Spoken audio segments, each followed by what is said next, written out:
Now, third content. Representation, once again, let us make it as tympanic cavity. Show this as tympanic cavity. From below, we show the arteries.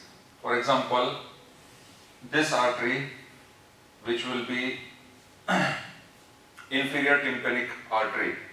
This inferior tympanic artery will be present as a branch of stylomastoid branch of posterior auricular artery.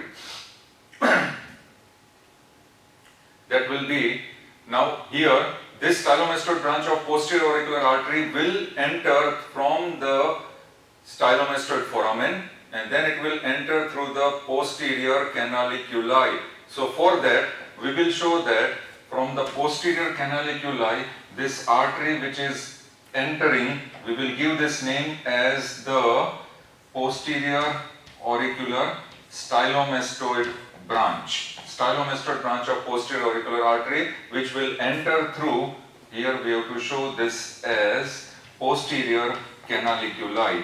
So here, this is the first artery, and sometimes in some books this has been mentioned as the posterior tympanic artery also, but here we need not mention that. We just mention it as stylomastoid branch of posterior auricular artery entering from stylomastoid foramen, and then it will directly enter through the posterior canaliculus. Remember, posterior canaliculus is for the chorda tympani nerve. So it will enter the tympanic cavity. Artery number 1, stylomastoid branch of posterior auricular artery from posterior canaliculus.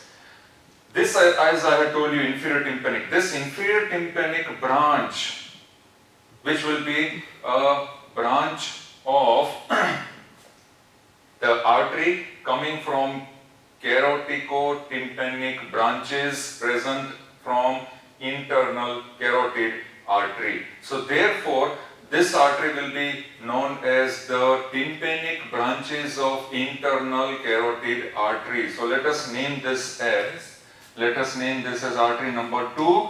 They are tympanic branches of internal carotid artery. Tympanic branches of internal carotid artery. Artery number 2. Now artery number 3. In the artery number 3, there will be presence of anterior tympanic artery branch of maxillary artery. Recollect that. So therefore, the anterior tympanic, which is a branch of maxillary artery, we show this anterior tympanic artery, and here we give the name as anterior tympanic artery, and we know that it is a branch of maxillary artery only. Where will it enter the tympanic cavity from? Recollect anterior canaliculus, recollect petrotympanic fissure. So the presence of petrotympanic fissure, or it is called anterior canaliculus, the medialmost end of petrotympanic fissure, anterior canaliculus, through which anterior tympanic artery branch of maxillary artery will enter. Artery number 3. Artery number 4. Now artery number 4, superiorly, and superiorly, as in that diagram we had shown, there were 2 nerves which are exiting, lesser petrosal nerve and greater petrosal nerve, through the hiatus and groove for greater petrosal and hiatus and groove for lesser petrosal. So from this hiatus and groove of greater petrosal nerve, one artery will enter inside. Therefore, this artery which is entering through the hiatus and groove for greater petrosal nerve will be known as petrosal branch of middle meningeal artery. Petrosal branch of middle meningeal artery. Let us keep this as artery number 1, 2, how many we have finished? 3. So we keep this as artery number 4. Petrosal branch of middle meningeal artery entering from the hiatus and groove for greater petrosal nerve. Then comes superior tympanic artery. Now here we will draw this superior tympanic artery. Let us draw here, and we give the name this side as artery number 5, superior tympanic artery. This is once again a branch of middle meningeal artery. And how it is entering the middle ear cavity from? It is entering the middle ear cavity from the uppermost anterior canal, canal for tensor tympani. This is the canal for tensor tympani muscle. Please note down, canal for tensor tympani muscle. Below the canal for tensor tympani, there will be canal for auditory tube.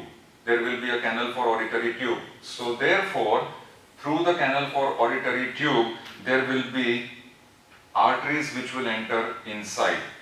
And these arteries which enters inside through the canal for auditory tube, let us keep it as artery number 6. So therefore, here I will mark this as canal for auditory tube, and that will give passage to artery number 6. And what are those artery number 6? They are the branch of ascending pharyngeal artery, pharyngeal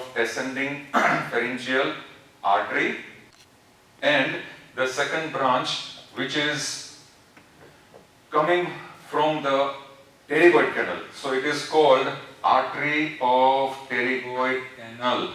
These two arteries will pass through the canal of auditory tube. That is artery number 6. Branches of ascending pharyngeal artery and the artery of pterygoid canal. Two arteries coming from the auditory tube canal. And above that was tensor tympani canal, through which there was passing of which artery?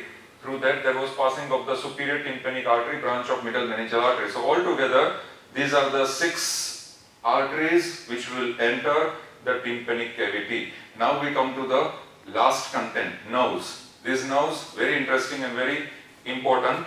Let me first rub this diagram and let me show you. First we'll make promontory. Let us draw promontory, and based on this promontory there will be 4 segments of nerves which will pass into the middle ear cavity. So therefore, in the promontory, here we draw this as promontory. Please mention this as promontory. Now here, there will be number 1. The first nerve which will pass will be, let us draw very fast and very simple. These two will be carotico-tympanic nerves. So carotico-tympanic nerves, which are the sympathetic nerve plexus around internal carotid artery. From internal carotid artery, carotico-tympanic nerves. Second nerves which will pass will be, draw here, from here, this nerve which is passing will be the tympanic branch of glossopharyngeal nerve. So tympanic branch of glossopharyngeal nerve. This is the second branch.